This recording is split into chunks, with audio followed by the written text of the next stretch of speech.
गुरु रामपाल जी परमेश्वर जी की जय हो।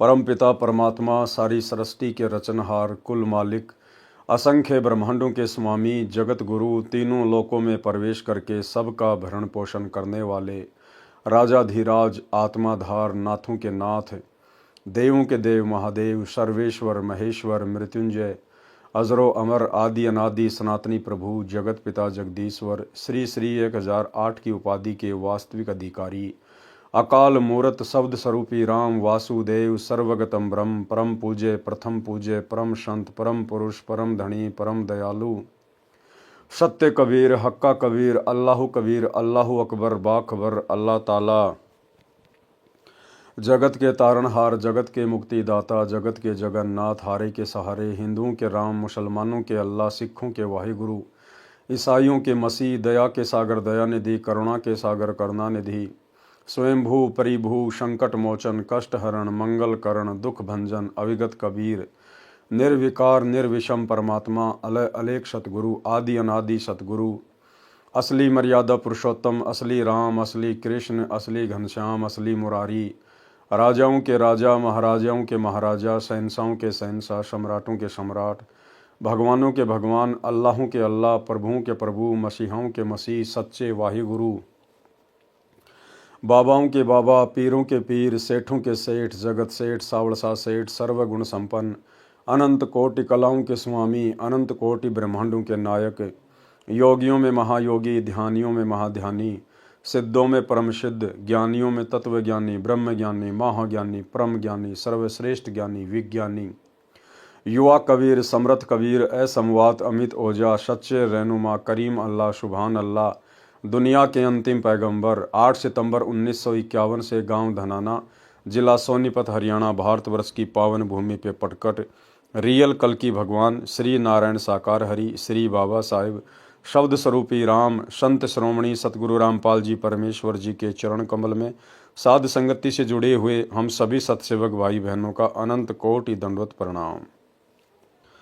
सत्साई भाई और बहनों, दया पूज्य गुरुदेव भगवान की सतगुरु रामपाल जी परमेश्वर जी की जिनके विशेष आशीर्वाद से शुभ आशीर्वाद से आप और हम सभी सत्सेवक भाई बहन साध संगति से जुड़कर गुरुदेव के तत्व ज्ञान को आधार बनाकर अपनी आत्मा के कल्याण हेतु भक्ति मार्ग पर दृढ़ता के साथ निरंतर आगे बढ़ रहे हैं।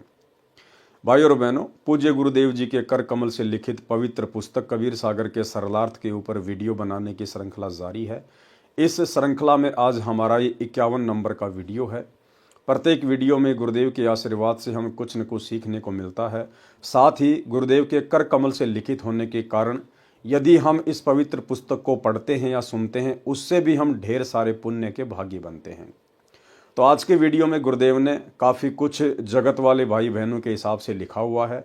हम केवल उसको पढ़ेंगे क्योंकि गुरुदेव भगवान ने उन तमाम बातों का अपने सत्संगों में अनेकों बार जिक्र किया हुआ है।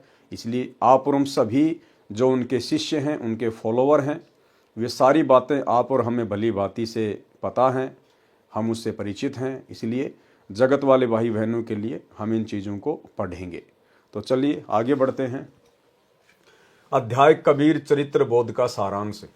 अध्याय कबीर चरित्र बोध का सारांश। कबीर सागर में 38वां अध्याय कबीर चरित्र बोध पृष्ठ 1789 पर है। कबीर सागर के यथार्थ ज्ञान को बिगाड़ कर कहीं का नहीं छोड़ा कि इन्होंने जो नकली कबीर पंथी हैं, धर्मदास जी के वंश परंपरा वाले, उन्होंने अपना मनमाना आचरण करते हुए और कबीर सागर में मनमुखी वाणियां जोड़ दी हैं, तोड़ दी हैं। हर प्रकार से कबीर सागर के वास्तविक स्वरूप को तोड़ मरोड़ कर बिगाड़ दिया है। कबीर पंथ धर्मदास जी के द्वितीय पुत्र श्री चूड़ामणि, जिसको मुक्तामणि भी कहते हैं, उनसे चला है। इससे काल के 10 पंथ और निकले हैं। 12वां पंथ संत गरीबदास जी गांव छुड़ानी जिला झज्जर प्रांत हरियाणा से चला है। संत गरीबदास जी को स्वयं कबीर परमेश्वर जी मिले थे। उनको संत धर्मदास जी की तरह सत्यलोक लेकर गए थे, फिर वापस पृथ्वी पर शरीर में प्रवेश किया था। अपनी यथार्थ महिमा का परिचय दिया जो संत गरीबदास जी ने आंखों देखा, कानों सुना, ज्ञान अपनी अमृतवाणी में बताया है, जिसको हम सदग्रंथ कहते हैं। संत गरीबदास जी ने कबीर सतगुरु के विषय में बताया है। गरीब गुरु ज्ञान अमान अडोल अबोल है, सतगुरु शब्द सेरी पिछाणी, दास गरीब कबीर सतगुरु मिले, आन अस्त्याना रोप्या छुड़ानी। स्पष्ट हुआ कि संत गरीबदास जी को सन 1727 विक्रमी संवत 1784 में कबीर परमेश्वर जी सतगुरु रूप में मिले थे। आज आप और हमें कबीर परमेश्वर किस रूप में मिले हैं? सतगुरु रूप में। ये परमेश्वर जिंदा बाबा के रूप में, सतगुरु के रूप में प्रकट होते हैं।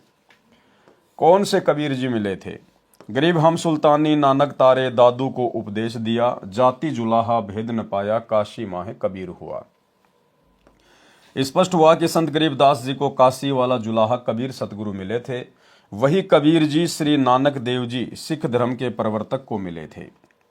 उस समय परमेश्वर कबीर बंदी छोड़ जी काशी शहर में जुलाही की लीला कर रहे थे। सुल्तानपुर शहर के पास बह रही बेई नदी के किनारे श्री नानक देव जी को मिले थे। उस समय श्री नानक देव जी नदी पर सुबह स्नान करने के लिए गए हुए थे। कुछ देर ज्ञान चर्चा हुई, फिर 3 दिन तक उनको संत धर्मदास जी तथा संत गरीबदास जी की तरह सत्यलोक यानी सचखंड में लेकर गए थे। फिर श्री नानक देव जी को वापस पृथ्वी पर छोड़ा। उन्होंने भी आंखों देखा तथा कानों सुना, परमेश्वर की महिमा का ज्ञान अपनी अमृत वाणी में बताया। वही परमेश्वर कबीर जी श्री संत दादू दास साहिब जी को मिले थे। उनको भी 3 दिन तक ऊपर सत्यलोक में लेकर गए। वह सतगुरु कबीर जी माघ महीने की शुक्ल पक्ष की एकादशी को विक्रमी संवत 1575 सन 1518 को मगहर नगर से सशरीर सत्यलोक में अपने निज घर में चले गए थे। उस समय कई हजार दर्शक उपस्थित थे तथा मगहर नगर का नवाब बिजली खान पठान तथा काशी शहर का नरेश वीर देव सिंह बघेल भी अपनी अपनी सेना सहित मगहर में उपस्थित थे। उन सब के देखते देखते आकाश में परमात्मा सशरीर गए थे। जब शव के ऊपर की चादर को उठाकर देखा तो शव के आकार में सुगंधित फूल मिले थे। उसके पश्चात विक्रमी संवत 1784 सन 1727 में संत गरीबदास जी को सतलोक से आकर छुड़ानी गांव के जंगल खेतों में मिले थे। उस समय संत गरीबदास जी की आयु 10 वर्ष की थी। संत गरीबदास जी ने कहा है कि गरीब अजब नगर में ले गए मुझको सतगुरु आण, झिलके बिंब अगाध गति सूते चादर ताण। गरीब अलल पंख अनुराग है, सुन मंडल रहें थीर, दास गरीब उधारिया सतगुरु मिले कबीर। गरीब 16 संख पर सतगुरु का तकिया, गगन मंडल के जिंदा, हुक्म हिसाबी हम चल आए, काटन यम का फंदा। भावार्थ, संत गरीबदास जी ने बताया है कि सतगुरु कबीर जी मुझे सतलोक से आकर अजब नगर यानी अद्भुत नगर सत्यलोक में ले गए। वहां हम निश्चिंत होकर सोए, यानी उस परमात्मा तथा उस अमरलोक की महिमा सुनकर मैं निश्चिंत हो गया कि जो सत्य साधना परमेश्वर कबीर जी ने बताई है उससे उस सत्यलोक में चला जाऊंगा, जहां जाकर साधक फिर लौटकर संसार में नहीं आते। वहां पर जीव को वृद्ध अवस्था नहीं होती है, वहां जीव की कभी मृत्यु नहीं होती। इसी कबीर परमेश्वर ने धनी धर्मदास जी बांधवगढ़ वाले का उद्धार किया था। गरीब जिंदा जोगी जगत गुरु, मालिक मुर्शद पीर, दोहों दीन झगड़ा मंड्या, पाया नहीं शरीर। गरीब जमजोरा जांसे डरे, मिटे कर्म के लेख, अदली असल कबीर है, कुल के सतगुरु एक। गरीब ऐसा सतगुरु हम मिला है जिंदा जगदीश, सुन विदेशी मिल गया, छत्र मुकुट है शीस। गरीब सब पदवी के मूल हैं, सकल सिद्धि हैं तीर, दास गरीब सतपुरुष बजो, अवगत कला कबीर। गरीब अनंत कोटि ब्रह्मांड का, एक रति नहीं भार, सतगुरु पुरुष कबीर है, कुल के सिरजनहार। भावार्थ, संत गरीबदास जी ने स्पष्ट कर दिया है कि मुझे सतगुरु रूप में स्वयं सृजनहार मिले थे। जिन्होंने सर्व ब्रह्मांडों की रचना की है वह परमेश्वर कबीर जी हैं, जो काशी शहर भारतवर्ष में जुलाही की लीला करके गए थे। वे सब पदवी के मूल हैं, यानी पूर्ण सतगुरु की पदवी भी उन्हीं के पास है। देखो भाई और बहनों, कितना गहरा पॉइंट है। यानी पूर्ण सतगुरु की पदवी भी उन्हीं के पास है। उन्हीं के पास यानी कबीर जी के पास, यानी पूर्ण सतगुरु कहलाने के अधिकारी भी एकमात्र सृष्टि में कौन है? कबीर जी। अगर उनके अलावा कोई अपने नाम के आगे पीछे सतगुरु लगाता है या उनके फॉलोवर लगाते हैं तो इसका मतलब वे सारे के सारे नकली सतगुरु हैं। स्पष्ट कर दिया कि सतगुरु की उपाधि भी कबीर परमात्मा ही लगा सकता है। तो भाई और बहनों, यदि आज हम अपने पूज्य गुरुदेव जी को सतगुरु कहकर संबोधित कर रहे हैं। सतगुरु रामपाल जी महाराज की जय, सतगुरु रामपाल जी भगवान की जय। तो आप और हमें सतगुरु की पदवी और सतगुरु की परिभाषा से भी परिचित हो जाना चाहिए। अगर हम अपने पूज्य गुरुदेव सतगुरु रामपाल जी के नाम से पहले सतगुरु शब्द का इस्तेमाल कर रहे हैं, तो आप भाई बहनों को यह ज्ञान होना चाहिए कि सतगुरु की उपाधि केवल कबीर परमेश्वर के लिए है और किसी के लिए नहीं। और हम बारंबार अपने गुरुदेव को सतगुरु कहते हैं। अगर ये सतगुरु की पदवी पूज्य गुरुदेव जी के लिए ना होती तो परमेश्वर हमें कब के मना कर चुके होते कि बच्चों ये सतगुरु की उपाधि तो कबीर जी के लिए है और मैं तो कबीर जी का भेजा हुआ नौकर हूं, उनका दास हूं, उनका गुलाम हूं। तो बच्चों ये सतगुरु की उपाधि मेरे लिए मत लगाया करो। लेकिन कभी भी गुरुदेव ने हमें मना नहीं किया। इसका मतलब हमारे गुरुदेव स्वयं कबीर परमेश्वर हैं, कबीर परमात्मा हैं। इसलिए हम सत्सेवक भाई बहन अपने गुरुदेव की सतगुरु के रूप में, कबीर जी के रूप में पहचान करके और 8 सितंबर के दिन उनका जन्मदिन नहीं मनाते, केवल उनका सतगुरु प्रकट दिवस मनाते हैं। क्योंकि सतगुरु की उपाधि केवल कबीर जी लगा सकते हैं और अगर हमारे गुरुदेव लगा रहे हैं तो हमारे गुरुदेव कौन हुए? कबीर जी। तो कबीर जी भला फिर माँ के गर्भ से जन्म लेकर कैसे आएगा? इसलिए हम सत्सेवक भाई बहन अपने गुरुदेव को सच्चा सतगुरु मानते हैं, कबीर परमात्मा मानते हैं, इसलिए हम उनका प्रकट दिवस मनाते हैं। और जितने भी सतलोक आश्रम हैं उनसे जुड़े हुए भाई बहन अपने गुरुदेव को कहते तो सतगुरु हैं लेकिन उनको मानते नहीं हैं। वो तो सतगुरु यानी कबीर जी एक दाढ़ी मूछ वाली उस नकली फोटो को मानते हैं। इसीलिए तो प्रतिवर्ष 8 सितंबर को अपने गुरुदेव का इन सतलोक आश्रमों में जन्मदिन मनाते हैं। तो भाइयों और बहनों, आप और हमें दृढ़ विश्वास हो जाना चाहिए कि धरती पर एकमात्र कबीर यदि वर्तमान में कोई है तो सतगुरु रामपाल जी हैं। यानी पूर्ण सतगुरु की पदवी भी उन्हीं के पास है, पूर्ण कवि की पदवी भी उन्हीं के पास है, पूर्ण परमात्मा का पद यानी पदवी भी उन्हीं के पास है, सर्व सिद्धियां भी उन्हीं के पास हैं। वे स्वयं सत्य पुरुष कबीर जी हैं, उनकी भक्ति करो। श्री नानक देव जी ने भी कहा है कि फाई सूरत मलुकी भेष ई ठगवाड़ा ठगी देश खरा सियाणा बहुते बार धानक रूप रहा करतार। गुरु ग्रंथ साहिब प्रश्न नंबर 24 पर लिखा हुआ है।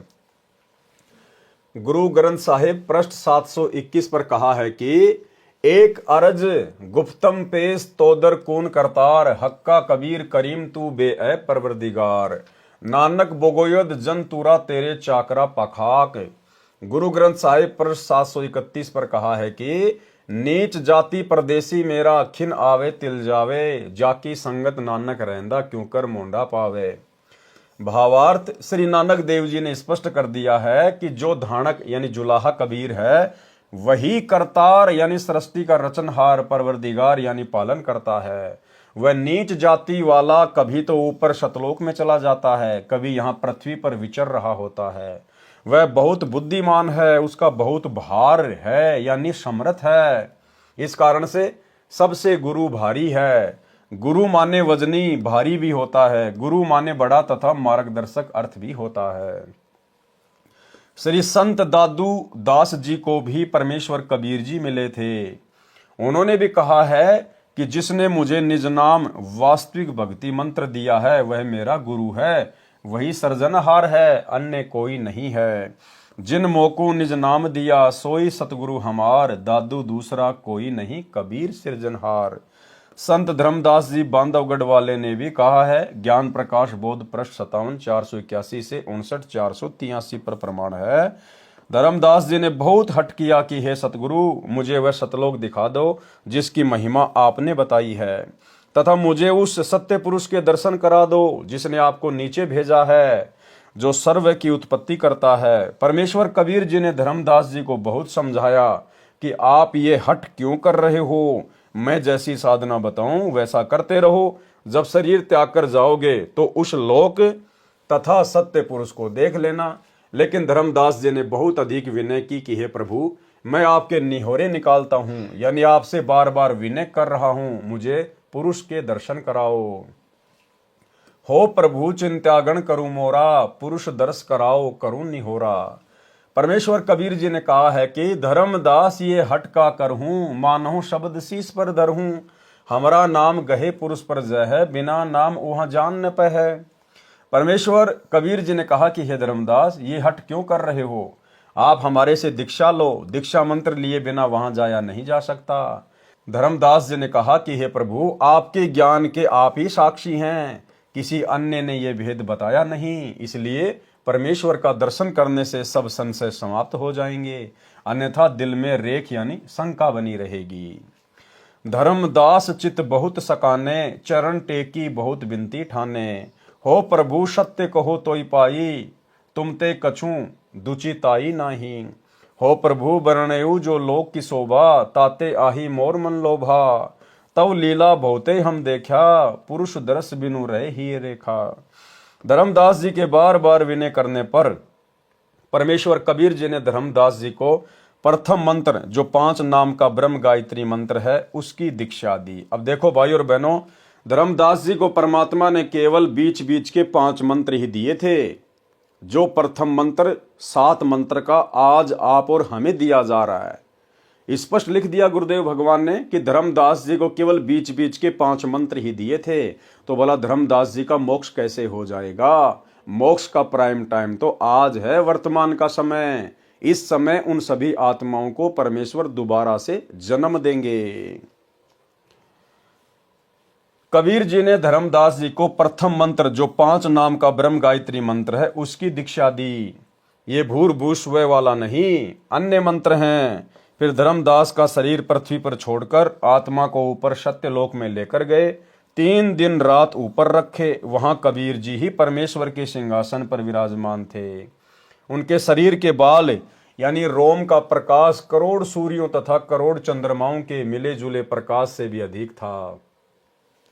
वहां पर स्त्री पुरुष रूप में मानव रहते हैं। उनके शरीर का प्रकाश पुरुष का 16 सूर्यों जितना है। वहां पर सब एक दूसरे से प्रेम से मिलते हैं। बहुत से सतलोकवासी नर नारी मिलकर नाचते गाते हुए धर्मदास जी को उस स्थान पर लेकर गए जहां पर स्वयं कबीर जी ही तेजोमय शरीर में तख्त यानी सिंहासन पर बैठे थे। सर्व लोक तथा सत्य पुरुष के दर्शन करके एक स्थान पर धर्मदास जी को आदर के साथ वहां के निवासियों ने बैठाया। फिर परमेश्वर कबीर जी तेजोमय शरीर में सिंहासन छोड़कर वहां पर आए। धर्मदास जी शर्मिंदा हो गए, लज्जावश होकर कहने लगे कि पुरुष अरु कबीर देखा एक भाई, धर्मदास पुनि रह लजाई। धर्मदास ने देखा कि भाई नीचे जो मेरे गुरु हैं, जो कबीर जी हैं, जो मेरे गुरु रूप में नीचे भूमिका कर रहे हैं, और ऊपर जो मैंने सिंहासन पर जो तेजोमय शरीर देखा है, ये तो दोनों एक ही शक्ति हैं। ये पुरुष और कबीर जी यानी मेरे गुरु जी दोनों एक ही हैं। धर्मदास शर्म के मारे पानी पानी हो गया कि हे गुरुदेव, मैंने आपके ऊपर पृथ्वी लोक पर विश्वास क्यों नहीं किया? मैंने आपको वहीं पे परमात्मा क्यों नहीं माना? ठीक इसी प्रकार भाइयों और बहनों, वही कबीर परमेश्वर जो अपने एक रूप में सतलोक में सिंहासन पर तेजोमय रूप में बैठे हैं, आज वे ही स्वयं हमारे पूज्य गुरुदेव जी की भूमिका नीचे कर रहे हैं। इसलिए हम भाई बहनों को ये तनिक भी शंका नहीं होनी चाहिए कि हमारे पूज्य गुरुदेव सतगुरु रामपाल जी के अलावा कहीं और कोई कबीर परमात्मा दूसरा भी होगा। एकमात्र यही परमेश्वर हैं, और ये चाहे तो अपने अरबों खरबों जितने चाहे उतने रूप बनाकर कहीं भी लीला कर सकते हैं। लेकिन भगत का ये लक्षण होता है कि अपने गुरु के अलावा किसी और में कबीर परमात्मा ना देखे। पुरुष अरु कबीर देखा एक भाई, धर्मदास पुनि रहे लजाई। पुरुष दरस करी आए तवां, प्रथम कबीर बैठाए जवां। यहाँ कबीर बैठे पुनि देखा, कला पुरुष तन अचरज पेखा। का अजगुत के नेहू भाई, वहां मोहे प्रतीत न आई। धाय चरण अति सकुचाई, हे प्रभु तव परिचय अब हम पाई। ये शोभा कस वहां छुपावा, कैसे नहीं जग में प्रकट दिखावा। भावार्थ, जब धर्मदास जी ने परमेश्वर को सतलोक में अपने वास्तविक सत्य पुरुष रूप में देखा तो कहा कि मेरे को अब आपका वास्तविक परिचय हुआ है। आप सत्य पुरुष स्वयं ही संसार में कबीर दास कहलाते हो। आपने यह वास्तविक शोभा नीचे पृथ्वी पर क्यों छुपा रखी है? तब परमेश्वर ने कहा कि यदि मैं इसी प्रकाश युक्त शरीर से संसार में चला जाऊं तो काल निरंजन विकल यानी परेशान हो जाएगा। सब जीव मेरे से लगन लगाएंगे, ये मैं नहीं करूंगा, क्योंकि जब तक जीव को ज्ञान नहीं होगा और उसकी भक्ति की शक्ति पूरी नहीं होगी तब तक सत्य लोक में स्थायी निवास नहीं मिल सकता। धर्मदास जी को परमेश्वर ने कहा कि जब मैं नीचे सतगुरु रूप में जाता हूं, अपने आप को छुपा के लीला करता हूं, तो इसके दो कारण हैं। सबसे पहला कारण तो ये, यदि इस काल को इस बात का पता चल जाए कि ये वही कबीर परमात्मा है जिसने मुझे सत्यलोक से निकाला था, तो इसका कलेजा फट जाएगा, इसका कलेजा।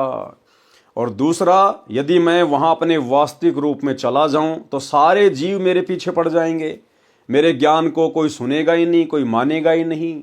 जैसे भाई और बहनों, आजकल ये पर्चियां निकालने वाले बाबा, दुनिया भर के लोग वहां पर जा रहे हैं। ना कोई ज्ञान है, ना कोई समाधान है, ना कोई भक्ति मार्ग है, बस खाली चमत्कार के पीछे लगे हुए हैं। तो परमेश्वर को इस बात का पता था कि यदि मैं वहां जाकर कोई ऐसा प्रत्यक्ष चमत्कार करूंगा या अन्य अपना कोई विशेष रूप दिखा दूंगा या तेजोमय रूप में चला जाऊंगा तो सारे जीव मेरे पीछे पड़ जाएंगे और वो ज्ञान से परिचित नहीं हो पाएंगे, मुझे ज्ञान को आधार बनाकर नहीं समझ पाएंगे। और अगर ज्ञान आधार से मेरी पहचान नहीं हुई तो वो कभी भी सतलोक जाने और यहाँ रहने के योग्य नहीं बन सकते। इसलिए गुरुदेव भगवान ने वर्तमान में अपने आप को छुपाया हुआ है और ज्ञान से हमने इनकी पहचान करनी पड़ेगी, क्योंकि जितनी आवश्यकता है उससे कई गुना ज्यादा ज्ञान गुरुदेव ने अपनी पहचान करवाने के लिए आप और हमें अपने सत्संगों में दे दिया है। तो सौभाग्य है साथ संगति से जुड़े हुए भगत भाई बहनों का, जिन्होंने गुरु रूप में आए हुए कबीर परमात्मा की पहचान कर ली है।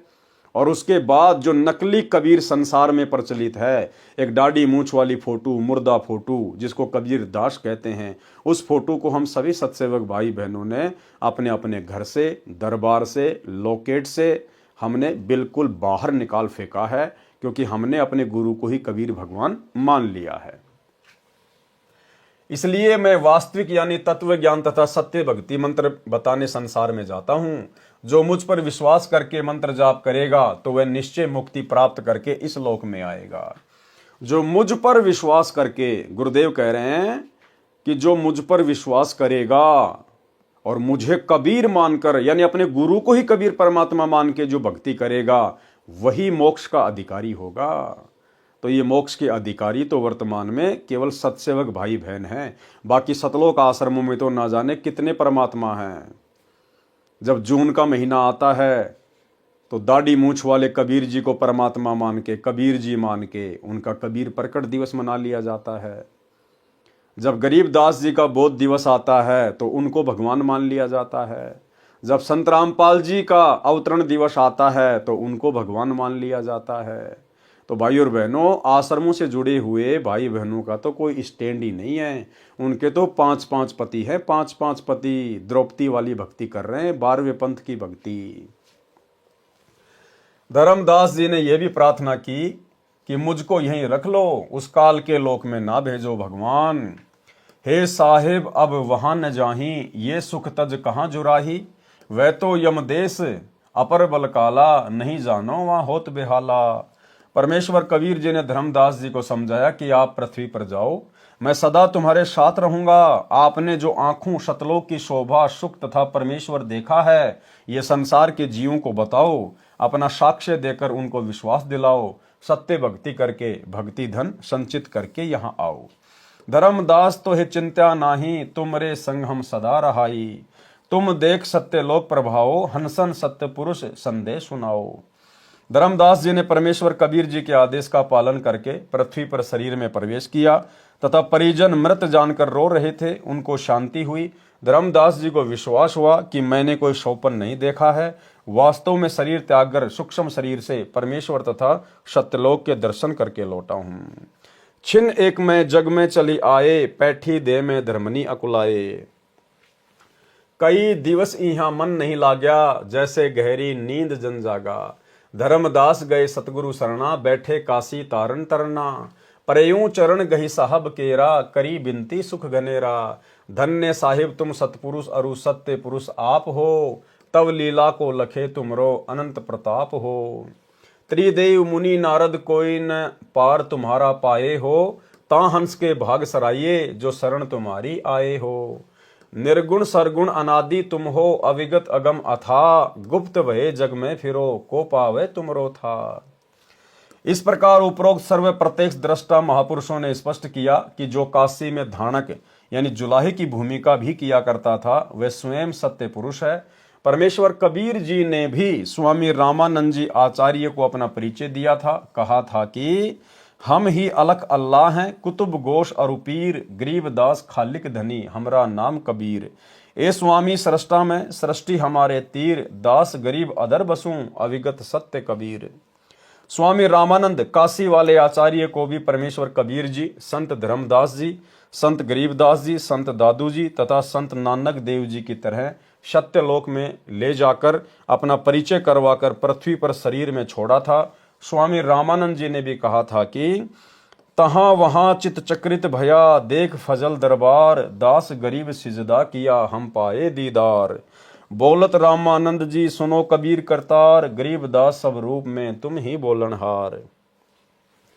तुम साहिब तुम संत हो, तुम सतगुरु तुम हंस, गरीब दास तुम रूप बिना और न दूजा अंश। मैं भगता मुक्ता भया, किया कर्म कुल नाश, गरीब दास अविगत मिले, मेटी मन की प्यास। दोनों ठोर है एक तू, भया एक से दोए, गरीब दास हम कारणे आए हो मगजोए। बोले रामानंद जी सुनो कबीर सुभान, गरीब दास मुक्त भये, उदरे पिंड और प्राण। गोष्ठी रामानंद से काशी नगर मंजार, गरीब दास जिंद पीर के हम पाए दीदार। उपरोक्त परमाणु से स्पष्ट हुआ कि काशी में कपड़ा बुनने वाला जुलाहा कबीर ही पूर्ण परमात्मा है, सर्व का रचनहार है। बड़ी विडंबना है कि मुझदास रामपाल दास के अतिरिक्त सब कबीर पंथी कहते हैं कि सत्य पुरुष तो निराकार है, सतलोक में केवल प्रकाश है। कबीर जी उस सत्य पुरुष द्वारा भेजे गए ज्ञानी पुरुष थे। यानी जितने भी साधु संत महात्मा हैं या कबीर पंथी हैं, वे सब कबीर जी को केवल एक सतगुरु मानते हैं, कबीर जी का भेजा हुआ कोई अंश मानते हैं। कोई भी ये नहीं मानता कि कबीर जी खुद ही सत्य पुरुष हैं।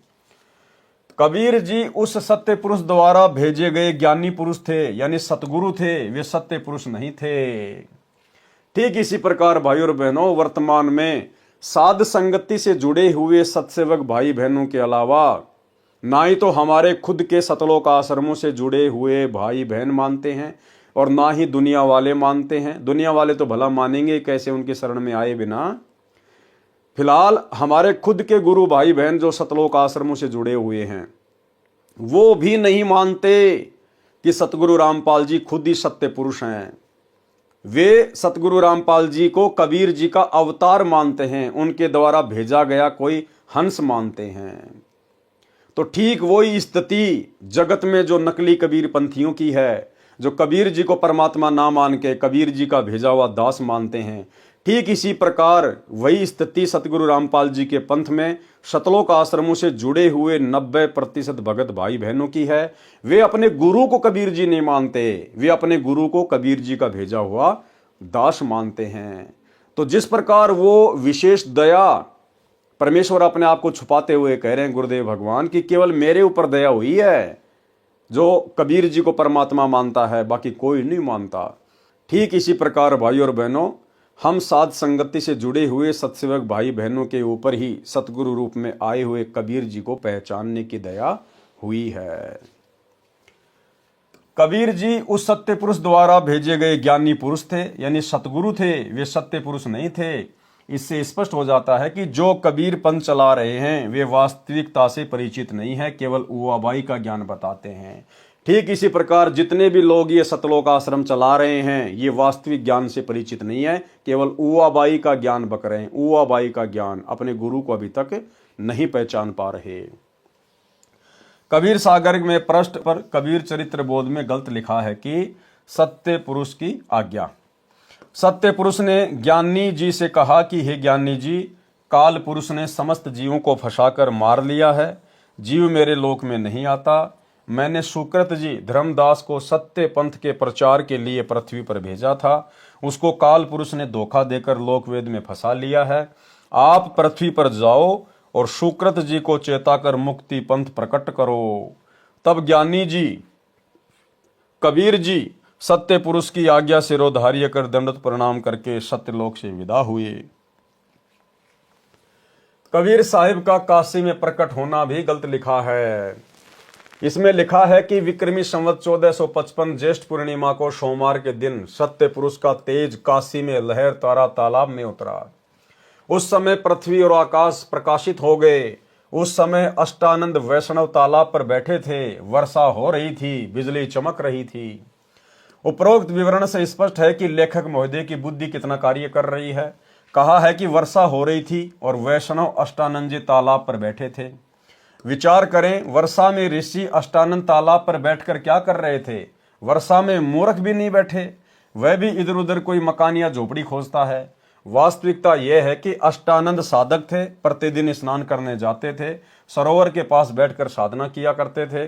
प्रतिदिन की तरह उस दिन भी स्नान करके अपनी साधना कर रहे थे। उस दिन ज्येष्ठ मास की पूर्णिमा थी, मौसम साफ था। अब भाई और बहनों, कौन बता सकता है ये बातें। नकली कबीर पंथियों ने तो उबाई बक दी कि जब कबीर जी काशी में लहर तारा तालाब पर प्रकट हुए तो बरसात हो रही थी। अब ये वही कबीर परमात्मा जो आज पुनः धरती पर प्रकट हुए हैं सतगुरु रामपाल जी के रूप में, वे ही बता सकते हैं कि उस समय मौसम कैसा था। तो गुरुदेव भगवान अपने कर कमल से लिख रहे हैं कि उस दिन मौसम साफ था, कोई बरसात वगैरह नहीं हो रही थी। सरोवर के पास बैठकर साधना किया करते थे। प्रतिदिन की तरह उस दिन भी स्नान करके अपनी साधना कर रहे थे। उस दिन ज्येष्ठ मास की पूर्णिमा थी और मौसम साफ था।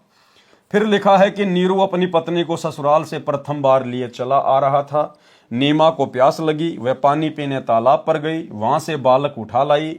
फिर नीरू नीमा को जन्मजात मुसलमान बताया है। जैसा कि आप जी ने कबीर चरित्र बोध पृष्ठ 1790 पर लिखा विवरण पढ़ा कि लेखक ने सत्य पुरुष की आज्ञा से यानी कबीर जी का पृथ्वी पर आना लिखा है। इससे स्पष्ट है कि ये पुराने कबीरपंथी श्रद्धालु वास्तविकता से अपरिचित होने से कबीर जी का गलत प्रचार कर रहे थे। यथार्थ कबीर चरित्र बोध कृपया निम्न पढ़ें। यथार्थ कबीर प्राकाटे प्रकरण। कबीर साहिब चारों युगों में आते हैं। गरीब सतगुरु पुरुष कबीर है। चारों युग परवान, झूठे गुरुआ मर गए, हो गए भूत मशान। सतयुग में कबीर देव यानी कबीर साहिब का शत सुकृत नाम से प्राकाट्य। तत्व ज्ञान के अभाव से श्रद्धालु शंका व्यक्त करते हैं कि जुलाहे रूप में कबीर जी तो विक्रमी संवत 1455 सन 1398 में काशी में हुए थे। वेदों में कबीर देव यही काशी वाला जुलाहा धाणक कैसे पूर्ण परमात्मा हो सकता है। इस विषय में दास संत रामपाल दास की प्रार्थना है कि यही पूर्ण परमात्मा कबीर देव कबीर परमेश्वर वेदों के ज्ञान से पहले भी सतलोक में विद्यमान थे तथा अपना वास्तविक ज्ञान तत्व ज्ञान देने के लिए चारों युगों में भी स्वयं प्रकट हुए हैं। सतयुग में सतसुकृत नाम से, त्रेता युग में मुनिंद्र नाम से, द्वापर युग में करुणामय नाम से तथा कलयुग में वास्तविक कबीर देव कबीर प्रभु नाम से प्रकट हुए हैं। इसके अतिरिक्त अन्य रूप धारण करके कभी भी प्रकट होकर अपनी लीला करके अंतर्ध्यान हो जाते हैं। उस समय लीला करने आए परमेश्वर को प्रभु चाहने वाले श्रद्धालु नहीं पहचान सके, क्योंकि सर्व महर्षियों व संत कहलाने वालों ने प्रभु को निराकार बताया है। वास्तव में परमात्मा आकार में है, मनुष्य सदृश्य शरीर युक्त है, परंतु परमेश्वर का शरीर नाड़ियों के योग से बना 5 तत्व का नहीं है, एक नूर तत्व से बना है।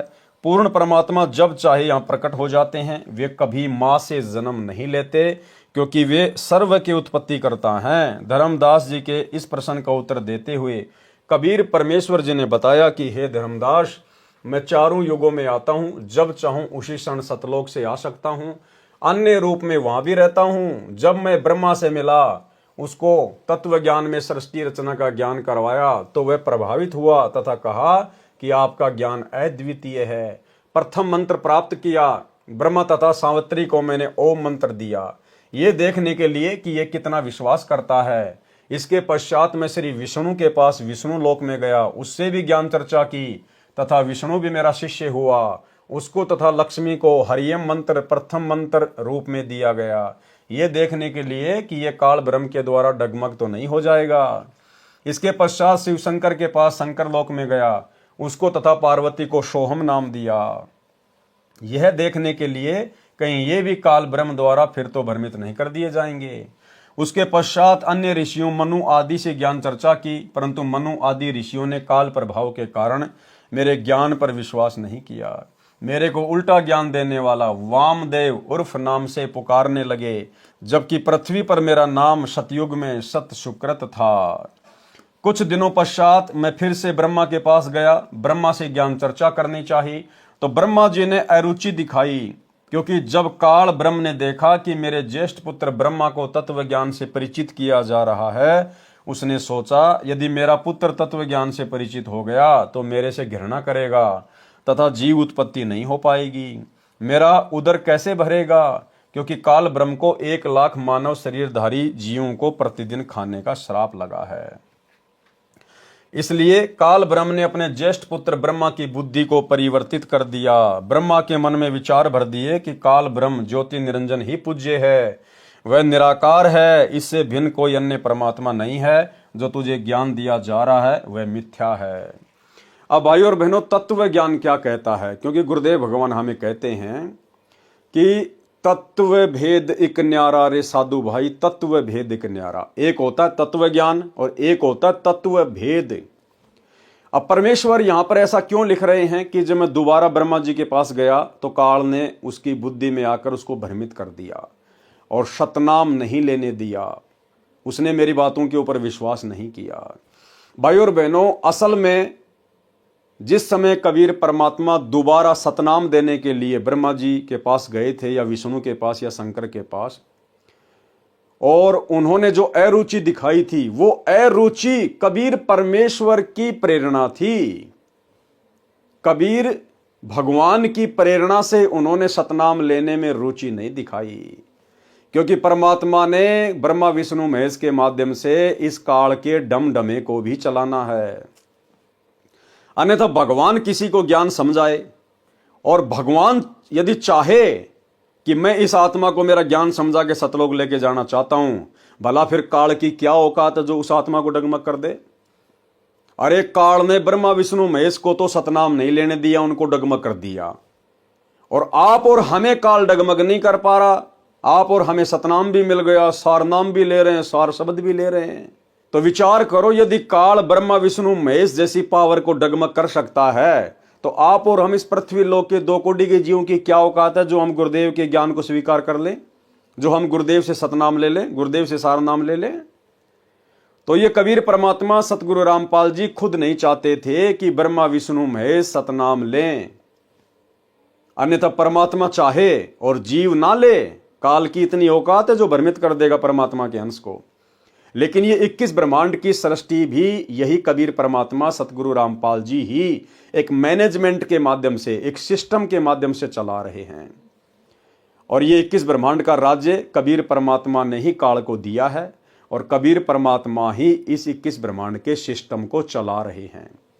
तो परमेश्वर ने केवल उनको एक एक नाम ही देना था, क्योंकि ब्रह्मा विष्णु महेश इस भक्ति रूपी पेड़ की टहनियां हैं और परमेश्वर उनको एक एक मंत्र जाके दे के आ गए।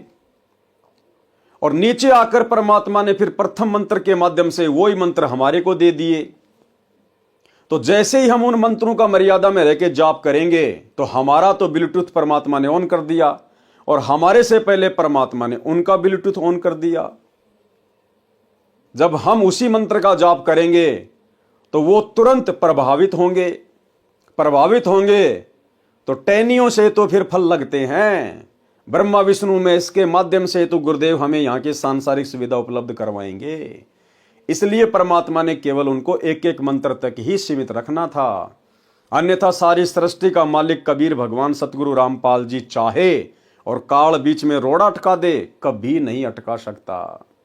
इसलिए ब्रह्मा विष्णु महेश को केवल परमात्मा ने एक एक मंत्र ही देकर छोड़ना था, उनको सतनाम की दीक्षा नहीं देनी थी। इसलिए काल ब्रह्म ने अपने ज्येष्ठ पुत्र ब्रह्मा की बुद्धि को परिवर्तित कर दिया। ब्रह्मा के मन में विचार भर दिए कि काल ब्रह्म ज्योति निरंजन ही पूज्य है, वह निराकार है, इससे भिन्न कोई अन्य परमात्मा नहीं है। जो तुझे ज्ञान दिया जा रहा है वह मिथ्या है। ये अग्नि ऋषि जो तेरे पास आया है वह अज्ञानी है, इसकी बातों में नहीं आना। हे धर्मदास, ब्रह्मा ने काल ब्रह्म के प्रभाव से प्रभावित होकर मेरे ज्ञान को ग्रहण नहीं किया, तथा हे ऋषिवर, जो ज्ञान आप बता रहे हो यह अप्रमाणित है, इसलिए विश्वास के योग्य नहीं है। वेदों में केवल एक परमात्मा की पूजा का विधान है, उसका केवल एक ओम ही जाप करने का है। मुझे पूर्ण ज्ञान है, मुझे आपका ज्ञान अस्वीकार्य है। हे धर्मदास, मैंने बहुत कोशिश की ब्रह्मा को समझाने की तथा बताया कि वेद ज्ञान दाता ब्रह्म किसी अन्य पूर्ण ब्रह्म के विषय में कह रहा है। उसकी प्राप्ति के लिए तथा उसके विषय में तत्व से जानने के लिए किसी तत्वदर्शी संत धीरणाम की खोज करो, फिर उनसे वह तत्व ज्ञान सुनो। प्रमाण यजुर्वेद अध्याय 40 मंत्र 10 व 13 में स्पष्ट वर्ण है तथा गीता अध्याय 4 श्लोक 34 में भी स्पष्ट कहा है। परमाणु को देखकर भी काल ब्रह्म के अति प्रभाव के कारण ब्रह्मा ने मेरे विचारों में रुचि नहीं ली। मैंने जान लिया कि ब्रह्मा को काल ने भ्रमित कर दिया है, इसलिए विष्णु जी ने भी अरुचि की तो मैं वहां से शिव शंकर के पास गया। यही स्थिति शिव की देखकर मैं नीचे पृथ्वी लोक में आया। वर्तमान में चल रही चतुर्युगी के प्रथम सतयुग में मैंने परमेश्वर कबीर जी ने एक सरोवर में कमल के फूल पर शिशु रूप धारण किया। एक ब्राह्मण दंपत्ति निसंतान था। वह विद्याधर नामक ब्राह्मण अपनी पत्नी दीपिका के साथ अपनी ससुराल से आ रहा था। उनकी आधी आयु बीत चुकी थी, कोई संतान नहीं थी। दीपिका को अपने पिता के घर पर कुछ औरतों ने हमदर्दी जताते हुए कई बार कहा था कि संतान बिना स्त्री का कोई सम्मान नहीं करता।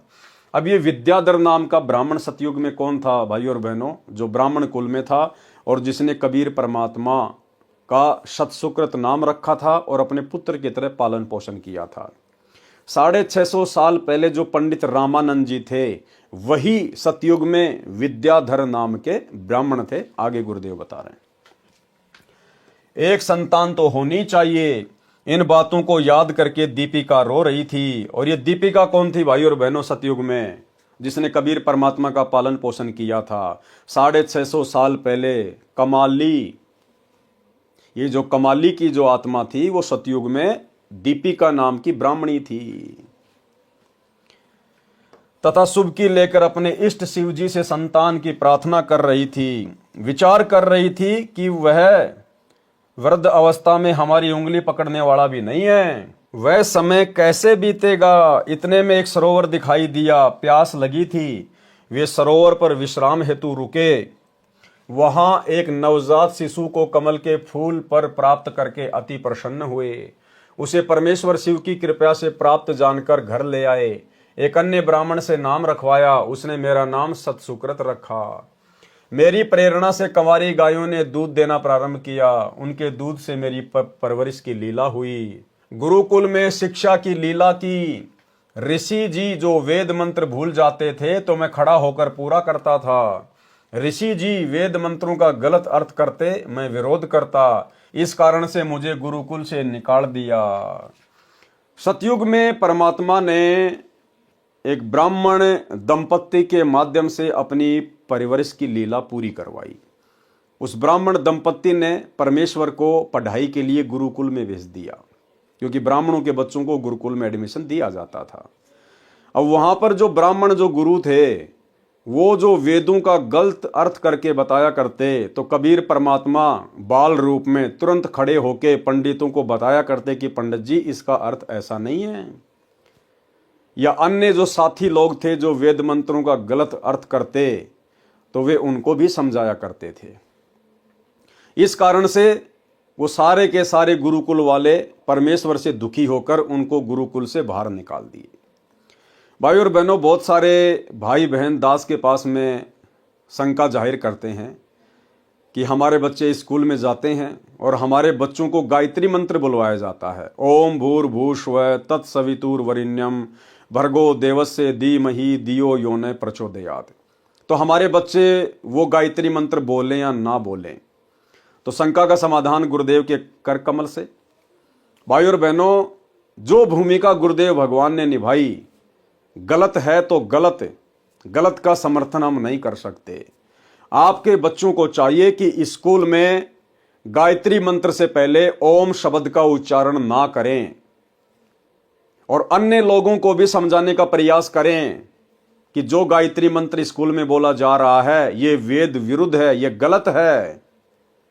यजुर्वेद अध्याय 36 का यह मंत्र नंबर 3 है, आप जी देख सकते हैं।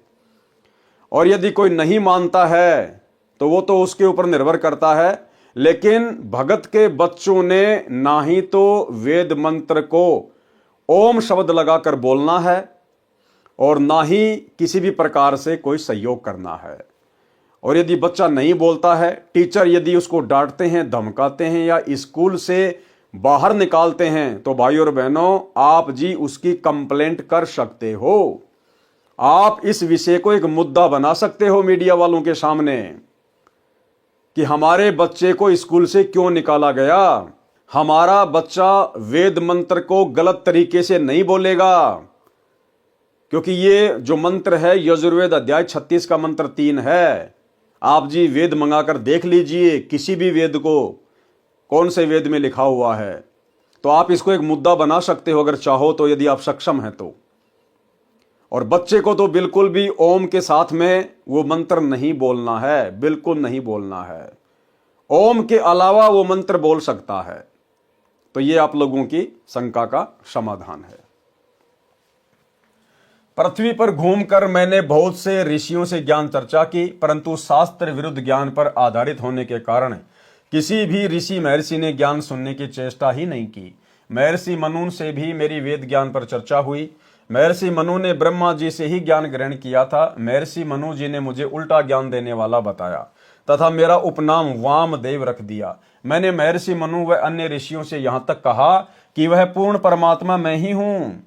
उन्होंने मेरा उपास किया तथा कहा आप यहाँ हैं तो आपका सतलोक तो आपके बिना सुनसान पड़ा होगा। वहां सतलोक में जाने का क्या लाभ, वहां गए प्राणी तो अनाथ हैं।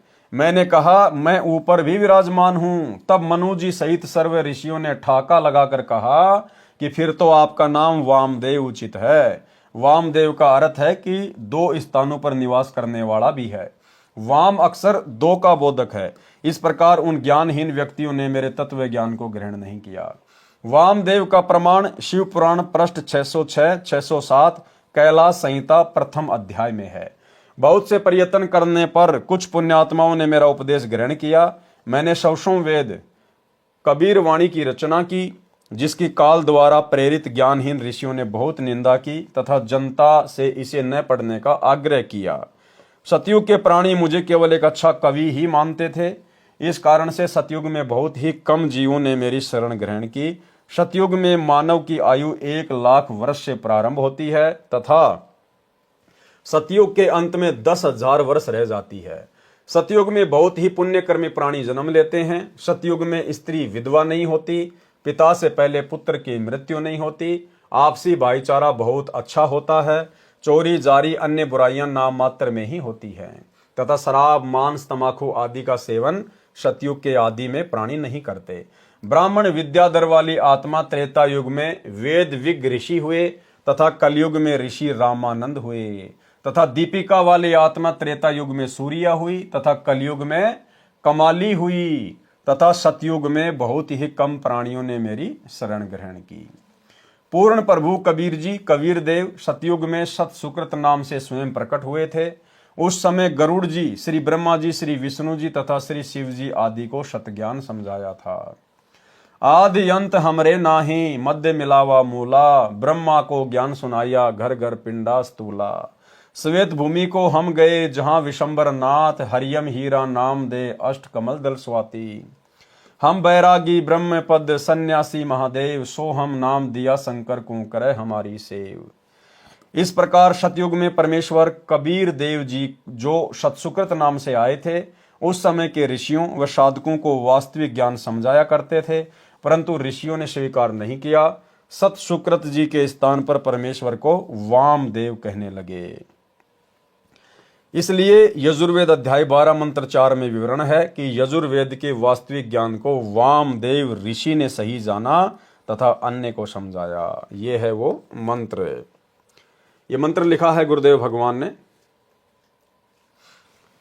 यह यजुर्वेद अध्याय 12 मंत्र 4 की फोटोकॉपी है, जिसका अनुवाद महर्षि दयानंद सरस्वती ने किया है तथा सार्वदेशिक आर्य प्रतिनिधि सभा दिल्ली द्वारा छपवाया गया है।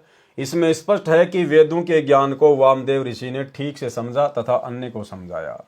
पवित्र वेदों के ज्ञान को समझने के लिए कृपया विचार करें। वेदों में कबीर देव अर्थात कबीर परमेश्वर का प्रमाण। पवित्र वेदों में प्रवेश से पहले प्रभु जानकारी के लिए पवित्र चारों वेद प्रमाणित शास्त्र हैं। पवित्र वेदों की रचना उस समय हुई थी जब कोई अन्य धर्म नहीं था, इसलिए पवित्र वेदवाणी किसी धर्म से संबंधित नहीं है, केवल आत्म कल्याण के लिए है। इनको जानने के लिए निम्न व्याख्या बहुत ध्यान तथा विवेक के साथ पढ़नी तथा विचारनी होगी। प्रभु की विस्तृत तथा सत्य महिमा वेद बताते हैं। अन्य शास्त्र श्री गीता जी व चारों वेदों तथा पूर्वोक्त प्रभु प्राप्त महान संतों तथा स्वयं कबीर साहिब जी की अपनी पूर्ण परमात्मा की अमृतवाणी के अतिरिक्त अन्य किसी ऋषि साधक की अपनी उपलब्धि है, जैसे 6 शास्त्र, 11 उपनिषद तथा सत्यार्थ प्रकाश आदि। यदि ये वेदों की कसौटी में खरे नहीं उतरते हैं तो यह संपूर्ण ज्ञान नहीं है। पवित्र वेद तथा गीता जी स्वयं काल प्रभु ब्रह्मदत्त हैं, जिनमें भक्ति विधि तथा उपलब्धि दोनों सही तौर पर वर्णित है। इनके अतिरिक्त जो पूजा विधि तथा अनुभव हैं वह अधूरा समझें।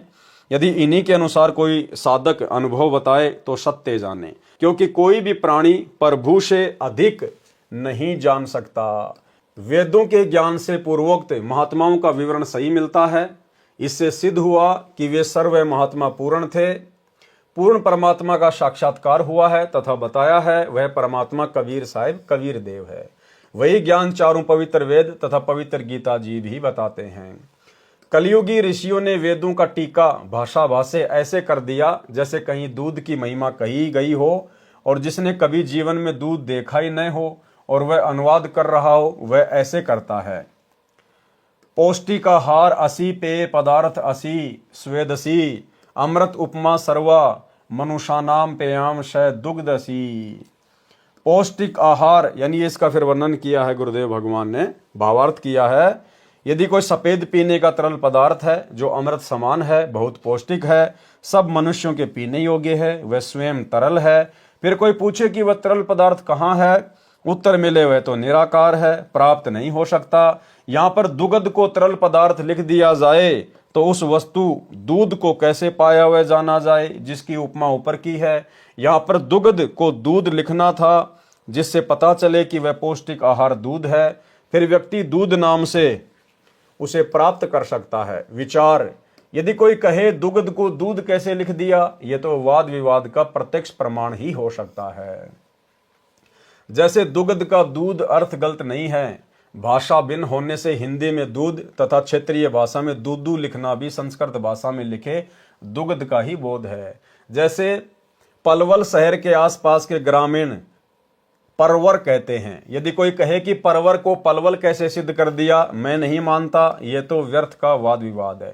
ठीक इसी प्रकार कोई कहे कि कबीर देव को कबीर परमेश्वर कैसे सिद्ध कर दिया, यह तो व्यर्थ का वाद विवाद ही है।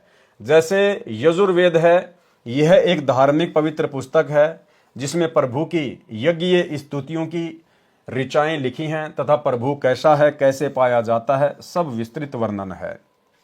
अब पवित्र यजुर्वेद की महिमा कहें कि प्रभु की यज्ञ स्तुतियों की ऋचाओं का भंडार है, बहुत अच्छी विधि वर्णित है, एक अनमोल जानकारी है। और यह लिखे नहीं कि वह यजुर्वेद है, अपितु यजुर्वेद का अर्थ लिख दे कि यज्ञ स्तुतियों का ज्ञान है, तो उस वस्तु पवित्र पुस्तक को कैसे पाया जा सके। उसके लिए लिखना होगा कि वह पवित्र पुस्तक यजुर्वेद है जिसमें यज्ञ ऋचाएं हैं। अब यजुर्वेद की संधि विच्छेद करके लिखें, यजुर प्लस वेद भी वही पवित्र पुस्तक यजुर्वेद का ही बोध है। यजु प्लस वेद भी वही पुस्तक यजुर्वेद का ही बोध है जिसमें यज्ञ स्तुतियों की ऋचाएं हैं। उस धार्मिक पुस्तक को यजुर्वेद कहते हैं। ठीक इसी प्रकार चारों पवित्र वेदों में लिखा है कि वह कबीर देव कबीर परमेश्वर है, जो सर्वशक्तिमान जगत पिता, सर्वसृष्टि रचनहार, कुल मालिक तथा पाप विनाशक व काल की कारागार से छुटवाने वाला अर्थात बंदी छोड़ है। इसको कबीर प्लस देव लिखें तो भी कबीर परमेश्वर का बोध है, कवि प्लस देव लिखें तो भी कबीर परमेश्वर अर्थात कबीर प्रभु का ही बोध होता है। इसलिए कबीर देव उसी कबीर साहिब का ही बोध करवाता है। सर्वशक्तिमान, अजर अमर, सर्व ब्रह्मांडों का रचनहार, कुल मालिक है, क्योंकि पूर्वोक्त प्रभु प्राप्त संतों ने अपनी अपनी मातृभाषा में कबीर को कबीर बोला है तथा वेद को वेद बोला है। इसलिए व और ब में अंतर हो जाने पर भी पवित्र शास्त्र वेद का ही बोध है। विचार, जैसे कोई अंग्रेजी भाषा में लिखे कि God Kabir, Kabir is almighty, इसका हिंदी अनुवाद करके लिखे कबीर या कबीर परमेश्वर सर्वशक्तिमान है। अब अंग्रेजी भाषा में तो हलंत की व्यवस्था ही नहीं है, फिर मातृभाषा में इसी को कबीर कहने तथा लिखने लगे।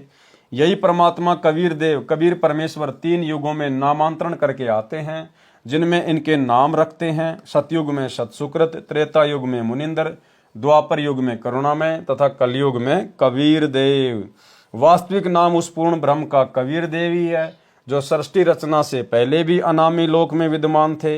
इन्हीं के उपमात्मक नाम सत्य पुरुष, अकाल मूर्त, पूर्ण ब्रह्म, अलग पुरुष, अगम पुरुष, परम पुरुष, ब्रह्म आदि हैं। उसी परमात्मा को चारों पवित्र वेदों में कबीर अमित ओझा, कबीर अंगारी, कबीर अग्नि तथा कबीर देव कहा है तथा सर्वशक्तिमान सर्वसृष्टि रचनहार बताया है। पवित्र कुरान शरीफ में सूरत फुरकानी 25 आयत नंबर 19, 21, 52, 58, 59 में भी प्रमाण है। कई एक का विरोध है कि जो शब्द कबीर देव है, इसको संधि विच्छेद करने से कवि प्लस देव बन जाता है। ये कबीर परमेश्वर या कबीर साहिब कैसे सिद्ध किया? वह को ब तथा छोटी ई की मात्रा को बड़ी ई की मात्रा करना बेसमझी है।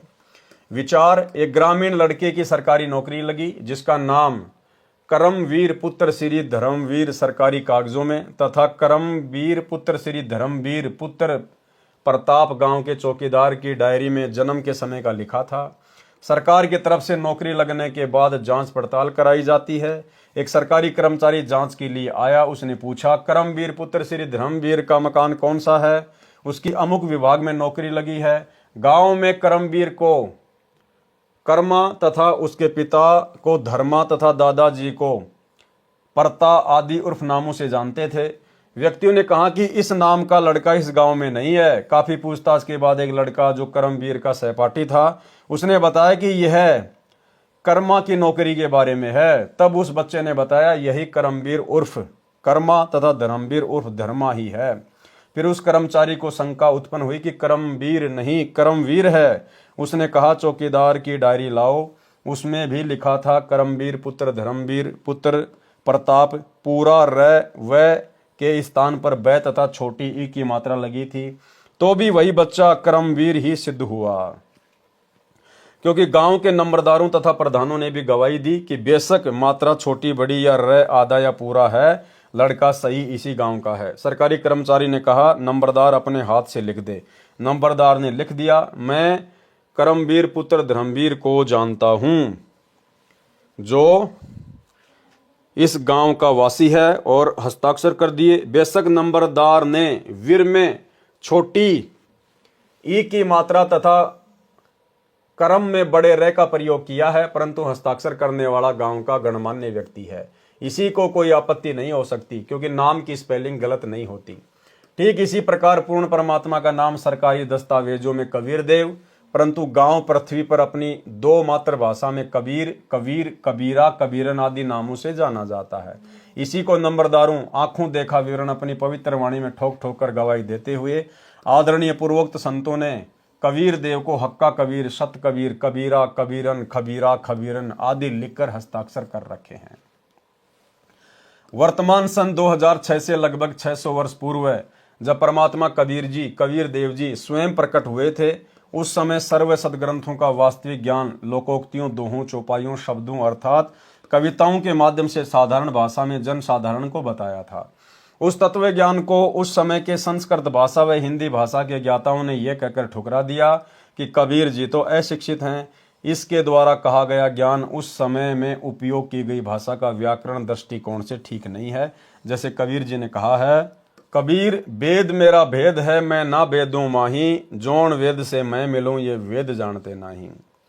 भावार्थ, परमेश्वर कबीर बंदी छोड़ जी ने कहा है कि जो चारों वेद है ये मेरे विषय में ही ज्ञान बता रहे हैं, परंतु इन चारों वेदों में वर्णित विधि द्वारा मैं प्राप्त नहीं हो सकता, जिसका वेद सूक्ष्म वेद अर्थात सूक्ष्म वेद में मेरी प्राप्ति का ज्ञान है। उसको चारों वेदों के ज्ञाता नहीं जानते, इस वचन को सुनकर उस समय के आचार्य जन कहते थे कि कबीर जी को भाषा का ज्ञान नहीं है। देखो, वेद को वेद कहा है, नहीं का नाही कहा है, ऐसे व्यक्ति को शास्त्रों का क्या ज्ञान हो सकता है। इसलिए कबीर जी मिथ्या भाषण करते हैं, इसकी बातों पर विश्वास नहीं करना। स्वामी दयानंद जी ने सत्यार्थ प्रकाश समोल्लास 11 पृष्ठ 306 पर कबीर जी के विषय में यही कहा है। वर्तमान में मुझदास रामपाल दास के विषय में विज्ञापनों में लिखे लेख पर आर्य समाज के आचार्यों ने यही आपत्ति व्यक्त की थी कि रामपाल को हिंदी भाषा भी सही नहीं लिखनी आती, वह को बै लिखता है, छोटी बड़ी मात्राओं को गलत लिखता है, कोमा व हलंत भी नहीं लगाता, इसका ज्ञान कैसे सही माना जाए। विचार, किसी लड़के का विवाह एक सुंदर सुशील युवती से हो गया। उसने साधारण वस्त्र पहने थे, मेकअप हार श्रृंगार नहीं कर रखा था। उसके विषय में कोई कहे कि यह भी कोई विवाह है, वधू ने मेकअप हार श्रृंगार आभूषण आदि नहीं पहने, नहीं किया है। विचार करें, विवाह का अर्थ है पुरुष को पत्नी प्राप्ति। यदि मेकअप श्रृंगार नहीं कर रखा तो वांछित वस्तु प्राप्त है, यदि श्रृंगार कर रखा है लड़की ने तो भी बुरा नहीं किया, परंतु एक श्रृंगार के अभाव से विवाह को ही नकार देना कौन सी बुद्धिमता है। ठीक इसी प्रकार परमेश्वर कबीर बंदी छोड़ तथा संत रामपाल दास जी महाराज द्वारा दिया तत्व ज्ञान है, वास्तविक ज्ञान प्राप्त है। यदि भाषा में श्रृंगार का अभाव अर्थात मात्राओं व हलंतों की कमी है तो विद्वान पुरुष कृपया ठीक करके पढ़ें। इसी तरह इस उलझी हुई ज्ञान गुत्थी को सुलझाया जाएगा। इसमें भाषा तथा व्याकरण की भूमिका क्या है। स्वामी दयानंद सरस्वती जी ने अपने द्वारा रचे पवित्र उपनिषद सत्यार्थ प्रकाश के 7वें समूलांश में प्रश्न नंबर 217, 212 अजमेर से प्रकाशित तथा पृष्ठ संख्या 173 दीनानगर दयानंद मठ पंजाब से प्रकाशित लिखा है। उसका भावार्थ है कि ब्रह्म ने वेदवाणी 4 ऋषियों में जीवस्त रूप से बोले। जैसे लग रहा था कि ऋषि वेद बोल रहे थे, परंतु ब्रह्म बोल रहा था तथा ऋषियों का मुख प्रयोग कर रहा था। जीवस्त रूप का भावार्थ है जैसे ऋषियों के अंदर कोई और जीव स्थापित होकर बोल रहा हो। बाद में उन ऋषियों को कुछ मालूम नहीं कि क्या बोला क्या लिखा। जैसे कोई प्रेत आत्मा किसी के शरीर में प्रवेश करके बोलती है, उस समय लग रहा होता है कि शरीर वाला जीव ही बोल रहा है, परंतु प्रेत के निकल जाने के बाद उस शरीर वाले जीव को कुछ मालूम नहीं होता मैंने क्या बोला था। इसी प्रकार बाद में ऋषियों ने वेद भाषा को जानने के लिए व्याकरण, निघटु आदि की रचना की, जो स्वामी दयानंद जी के शब्दों में सत्यार्थ प्रकाश 3रे समूलास पेज नंबर 80 अजमेर से प्रकाशित तथा पृष्ठ संख्या 64 दीनानगर पंजाब से प्रकाशित में पवित्र चारों वेद ईश्वर कृत्य होने से निभ्रात है। वेदों का प्रमाण वेद ही है। चारों ब्राह्मण व्याकरण निघटु आदि ऋषियों कृत्य होने से त्रुटि युक्त हो सकते हैं। उपरोक्त विचार स्वामी दयानंद जी के हैं। विचार करें, वेद पढ़ने वाले ऋषियों के अपने विचारों से रचे उपनिषद एक दूसरे के विपरीत व्याख्या कर रहे हैं, इसलिए वेद ज्ञान को तत्व ज्ञान से ही समझा जा सकता है। तत्व ज्ञान सबसम वेद पूर्ण ब्रह्म कबीर देव ने स्वयं आकर बताया है तथा चारों वेदों का ज्ञान ब्रह्म द्वारा बताया गया है, और वेदों को बोलने वाला ब्रह्म स्वयं पवित्र यजुर्वेद अध्याय नंबर 40 मंत्र नंबर 10 में कह रहा है कि उस पूर्ण ब्रह्म को कोई तो समवात अर्थात जन्म लेकर प्रकट होने वाला अर्थात आकार में कहता है तथा कोई असमवात जन्म न लेने वाला अर्थात वह निराकार आहु कहते हैं। परंतु इसका वास्तविक ज्ञान तो धीरणाम पूर्ण ज्ञानी अर्थात तत्वदर्शी संत जन पूर्ण निर्णायक भिन्न भिन्न बताते हैं। उसको ध्यानपूर्वक सुनो। इससे स्वयं सिद्ध है कि वेद बोलने वाला ब्रह्म भी स्वयं कह रहा है कि उस पूर्ण ब्रह्म के बारे में मैं भी पूर्ण ज्ञान नहीं रखता, उसको तो कोई तत्वदर्शी संत ही बता सकता है। इसी प्रकार इसी अध्याय के मंत्र नंबर 13 में कहा है कि कोई तो अक्षर ज्ञानी एक भाषा के जानने वाले कोई विद्वान कहते हैं, दूसरे निरक्षर को अज्ञानी कहते हैं। ये जानकारी भी तत्वदर्शी संत जन ही विस्तृत व्याख्या बयान करते हैं। उस तत्व ज्ञान को उन्हीं से ध्यानपूर्वक सुनो, अर्थात वही तत्वदर्शी संत ही बताएगा कि विद्वान अर्थात ज्ञानी कौन है तथा अज्ञानी तथा अविद्वान कौन है। विशेष उपरोक्त परमाणु को विवेचन करके सद्भावना पूर्वक पुनर्विचार करें तथा वह को वह तथा छोटी बड़ी मात्राओं की शुद्धि अशुद्धि से ही ज्ञानी व अज्ञानी की पहचान नहीं होती, वह तो तत्व ज्ञान से ही होती है। कबीर परमेश्वर के विषय में वह को वह कैसे सिद्ध किया है, छोटी ई की बड़ी मात्रा बड़ी की मात्रा कैसे सिद्ध हो सकती है, इस वाद विवाद में न पढ़कर तत्व ज्ञान को समझना है। जैसे यजुर्वेद है, यह एक पवित्र पुस्तक है। इसके विषय में कहीं संस्कृत भाषा में विवरण किया हो, जहाँ यजु या यजुम आदि शब्द लिखे हों, तो भी पवित्र पुस्तक यजुर्वेद का ही बोध समझा जाता है। इसी प्रकार पूर्ण परमात्मा का वास्तविक नाम कबीर देव है। इसी को भिन्न भिन्न भाषा में कबीर साहेब, कबीर परमेश्वर कहने लगे। कई श्रद्धालु शंका व्यक्त करते हैं कि कबीर को कबीर कैसे सिद्ध कर दिया। व्याकरण दृष्टिकोण से कवि का अर्थ सर्वज्ञ होता है। दास की प्रार्थना है कि प्रत्येक शब्द का कोई न कोई अर्थ तो बनता ही है। रही बात व्याकरण की, भाषा प्रथम बनी क्योंकि वेद वाणी प्रभु द्वारा कही है तथा व्याकरण बाद में ऋषियों द्वारा बनाई गई है। यह त्रुटि युक्त हो सकती है। वेद के अनुवाद में व्याकरण व्यत्यय है, अर्थात असंगत तथा विरोध भाव है, क्योंकि वेदवाणी मंत्रों द्वारा पदों में है। जैसे पलवल शहर के आसपास के व्यक्ति पलवल को परवर बोलते हैं। यदि कोई कहे कि पलवल को कैसे परवर सिद्ध कर दिया, यही कबीर को कबीर कैसे सिद्ध कर दिया कहना मात्र है। जैसे क्षेत्रीय भाषा में पलवल शहर को परवर कहते हैं, इसी प्रकार कबीर को कबीर बोलते हैं।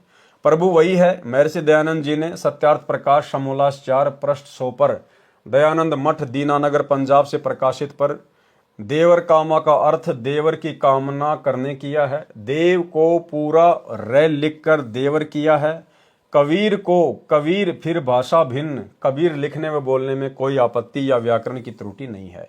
पूर्ण परमात्मा कबीर देव है। यह प्रमाण यजुर्वेद अध्याय 29 मंत्र 25 तथा सामवेद संख्या 1400 में भी है, जो निम्न है। ये श्लोक है, आगे गुरुदेव ने इसका सरलार्थ किया है। भावार्थ, जिस समय पूर्ण परमात्मा प्रकट होता है उस समय सर्व ऋषि व संत जन शास्त्र विधि त्याग कर मनमान आचरण तथा पूजा द्वारा सर्व भगत समाज को मार्गदर्शन कर रहे होते हैं। तब अपने तत्व ज्ञान अर्थात समस्त ज्ञान का संदेश वाहक बनकर स्वयं ही कबीर देव अर्थात कबीर प्रभु ही आता है। संख्या नंबर 14 सामवेद, संत रामपाल दास द्वारा भाषा भाष्य। भावार्थ, जैसे यजुर्वेद अध्याय 5 मंत्र 1 में कहा है कि अग्ने तनु अशी, परमेश्वर शरीर है, विष्णवे तवा सोमस्य तनु रसी। उस अमर प्रभु का पालन पोषण करने के लिए अन्य शरीर है जो अतिथि रूप में कुछ दिन संसार में आता है। तत्व ज्ञान से अज्ञान निंद्रा में सोए प्रभु प्रेमियों को जगाता है। वही प्रमाण इस मंत्र में है कि कुछ समय के लिए पूर्ण परमात्मा कबीर देव अर्थात कबीर प्रभु अपना रूप बदलकर सामान्य व्यक्ति जैसा रूप बनाकर पृथ्वी मंडल पर प्रकट होता है तथा कबीर वचनानी सनसन अर्थात कबीर वाणी बोलता है, जिसके माध्यम से तत्व ज्ञान को जगाता है। तथा उस समय महर्षि कहलाने वाले चतुर प्राणी मिथ्या ज्ञान के आधार पर शास्त्र विधि अनुसार सत्य साधना रूपी अमृत के स्थान पर शास्त्र विधि रहित पूजा रूपी मवाद को श्रद्धा के साथ आचमन तथा पूजा कर रहे होते हैं।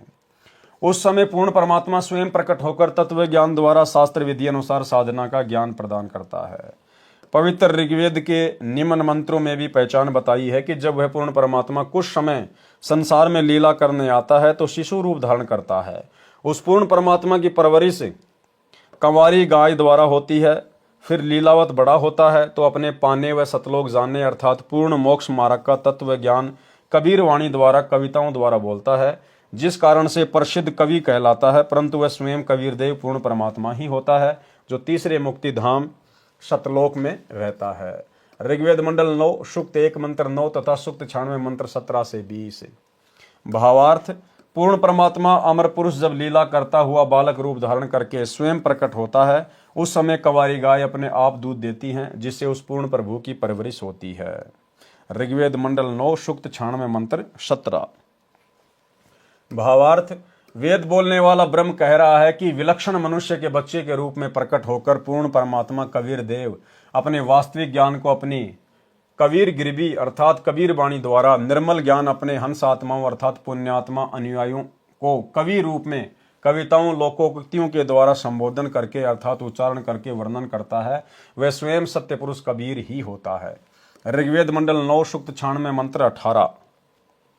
भावार्थ, मंत्र 17 में कहा है कि कबीर देव शिशु रूप धारण कर लेता है, लीला करता हुआ बड़ा होता है, कविताओं द्वारा तत्व ज्ञान वर्णन करने के कारण कवि की पदवी प्राप्त करता है अर्थात उसे कवि कहने लग जाते हैं। वास्तव में वह पूर्ण परमात्मा कबीर प्रभु ही है।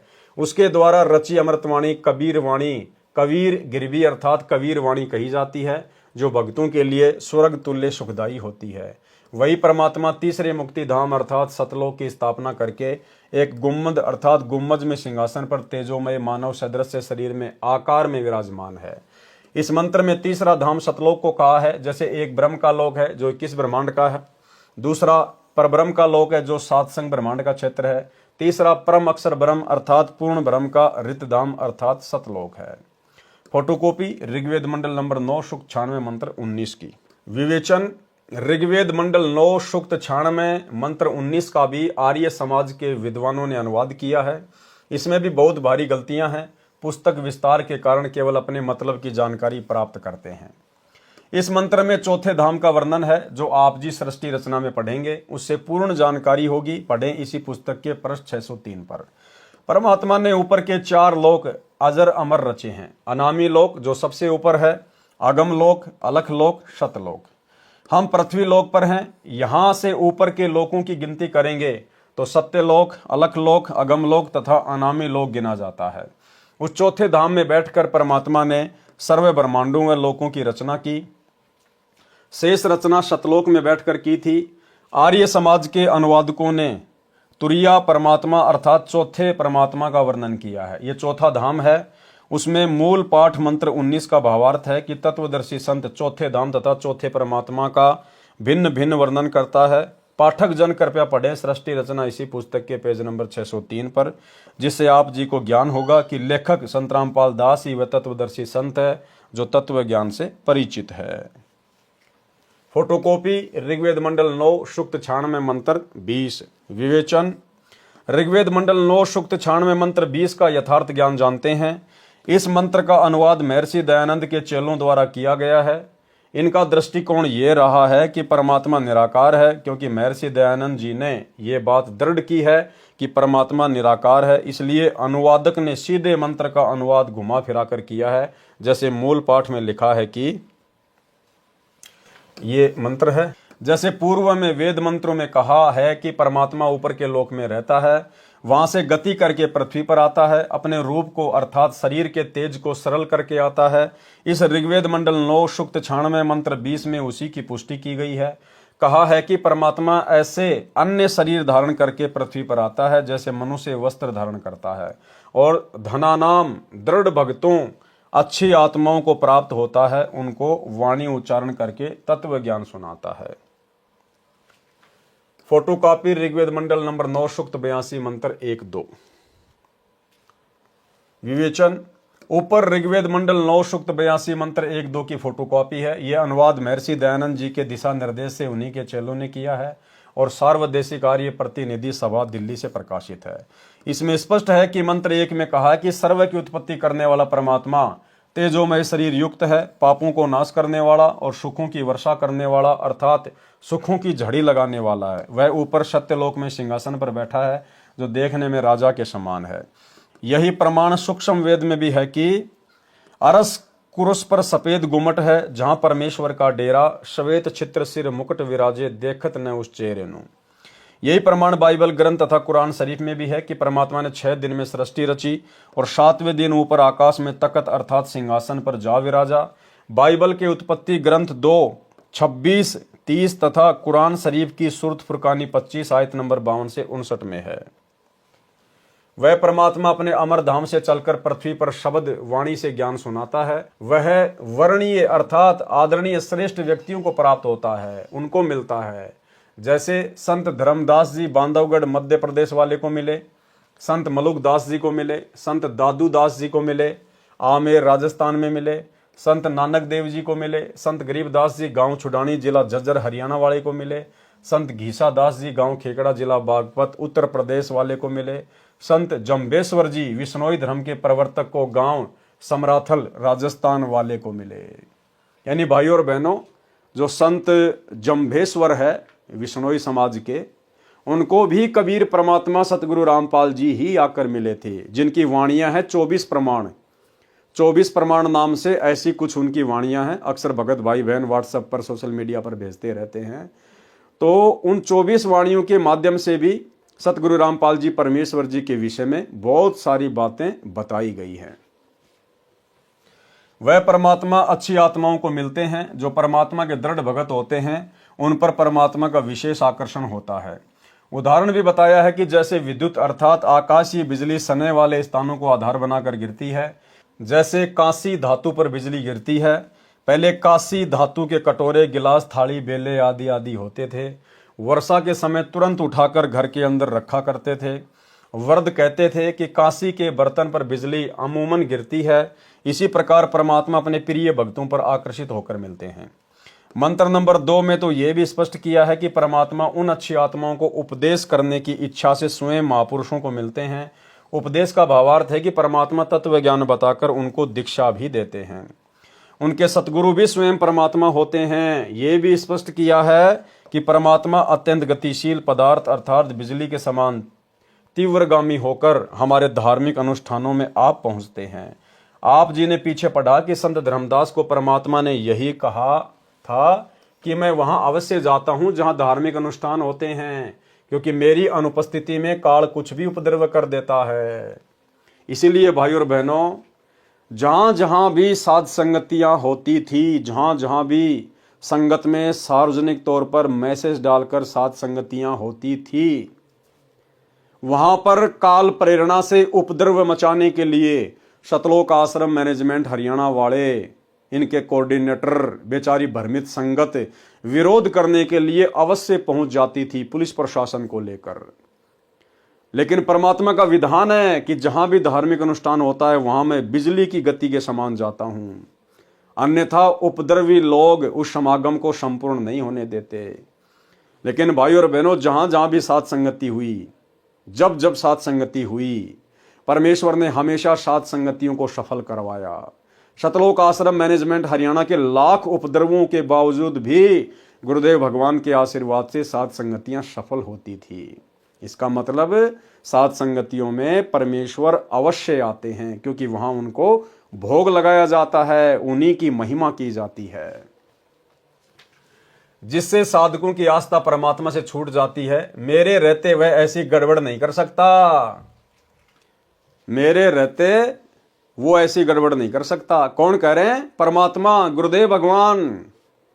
जबकि ऐसी अनेकों गड़बड़ी बहुत बड़ी बड़ी सतलोक आश्रम मैनेजमेंट हरियाणा वालों के समागम में हो चुकी है।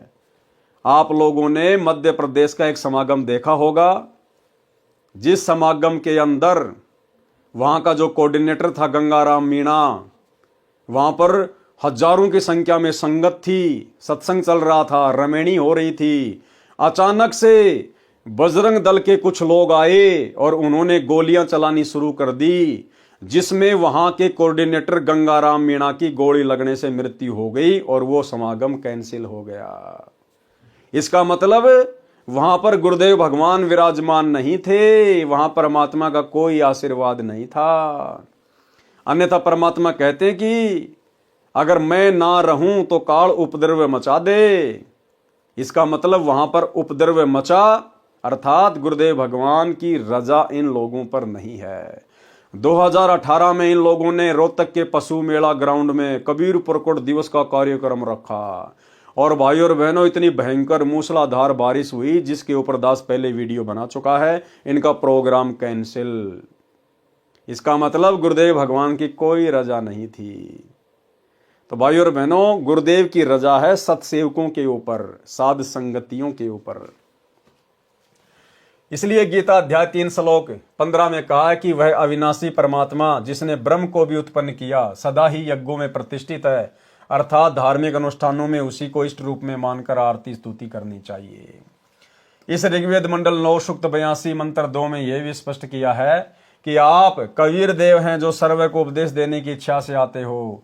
आप पवित्र आत्मा हैं, हमारे पापों को छुड़वाकर अर्थात नाश करके हे अमर परमात्मा आप हमको सुख दें, और हम आपकी संतान है, हमारे प्रति वह वात्सल्य वाला प्रेम भाव उत्पन्न करते हुए उसी सुंदर रूप को उत्पन्न करें, अर्थात हमारे को अपने बच्चे जानकर जैसे पहले और जब चाहें तब आप अपनी प्यारी आत्माओं को प्रकट होकर मिलते हैं, उसी तरह से हमें भी दर्शन दें। फोटोकॉपी ऋग्वेद मंडल नंबर 9 सूक्त 86 मंत्र 26-27 विवेचन।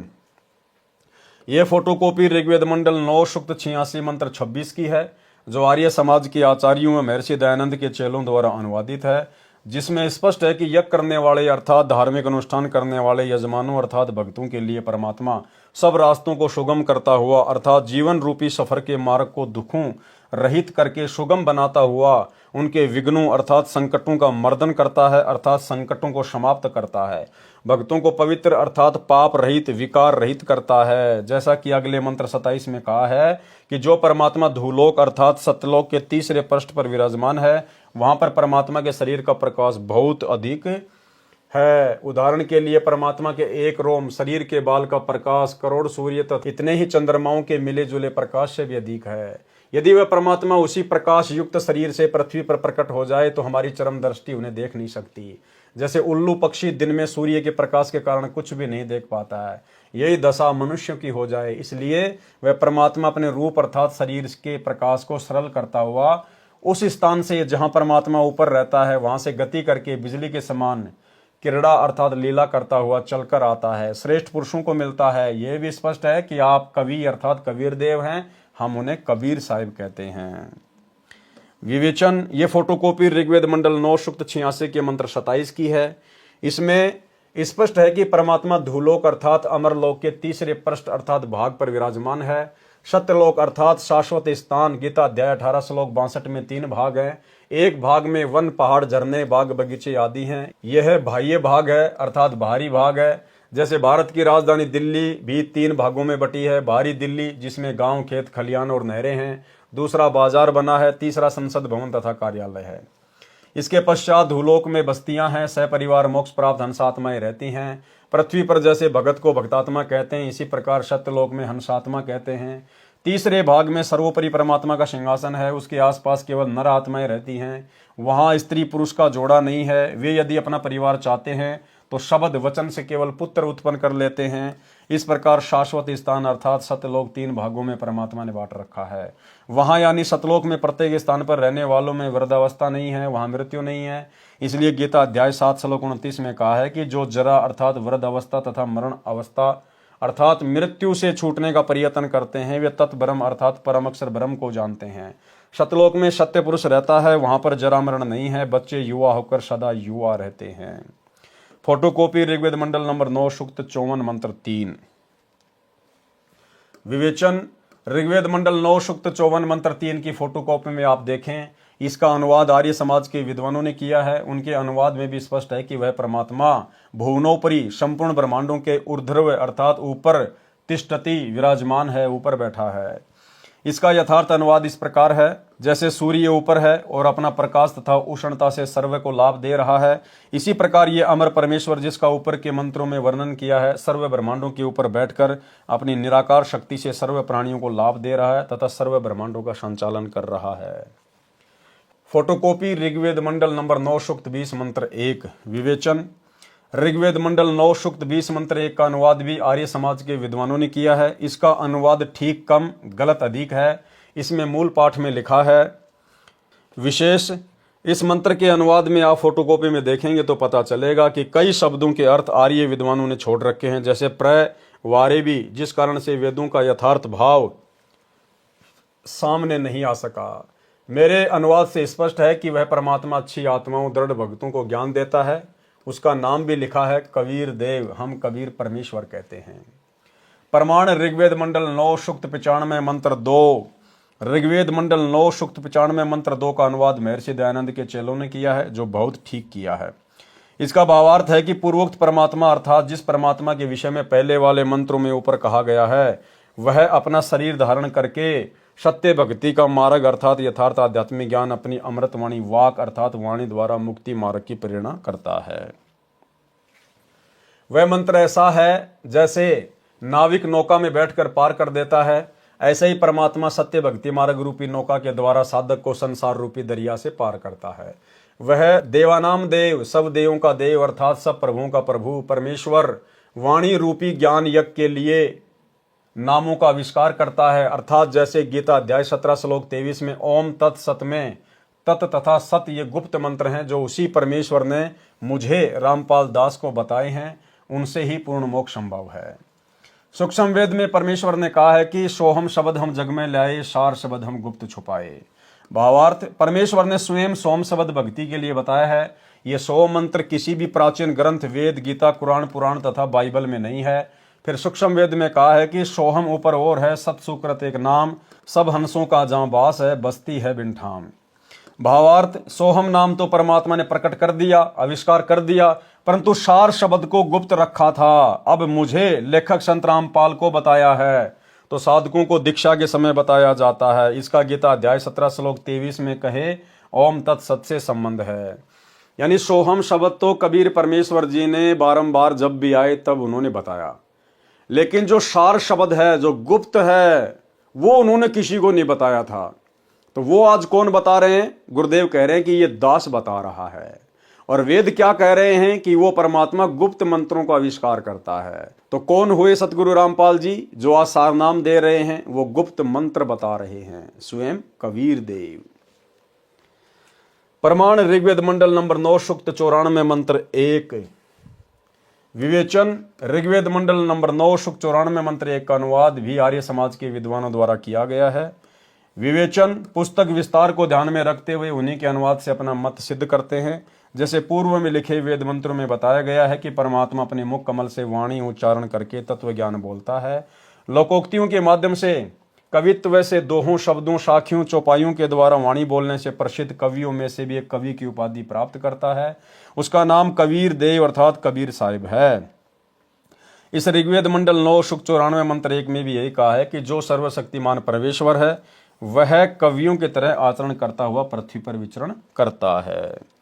तो भाई और बहनों, आज के वीडियो में केवल इतना ही, क्योंकि आज के वीडियो में परमेश्वर ने वेदों के श्लोकों का, मंत्रों का अधिक वर्णन किया हुआ था। तो गुरुदेव के कर कमल से लिखित होने के कारण हमने इसको पढ़ना जरूरी है, क्योंकि हम पूरी पुस्तक को पढ़ेंगे। आने वाले समय में टीवी चैनलों पर ये वीडियो चला करेंगे, इसलिए हम भाई बहन इसको बिल्कुल भी हल्के में ना लें। इनको भले ही हमारे विशेष मतलब के नहीं हैं, क्योंकि गुरुदेव ने हमें बारंबार ये बातें समझा रखी हैं, हमें समझ में आ चुकी हैं, परंतु अन्य जगत वाले भाई बहनों के लिए सबूत के तौर पर ये वीडियो बनाना जरूरी था। बाकी कल जो वीडियो बनेगा रात्रि 8 बजे जो आप लाइव देखेंगे वो हमारे बहुत मतलब का होगा। तो आज के वीडियो में केवल इतना ही। गुरुदेव भगवान हम सबको आज्ञा दें, इजाज़त दें, आशीर्वाद दें। बंदी छोड़ सतगुरु रामपाल जी भगवान की जय हो।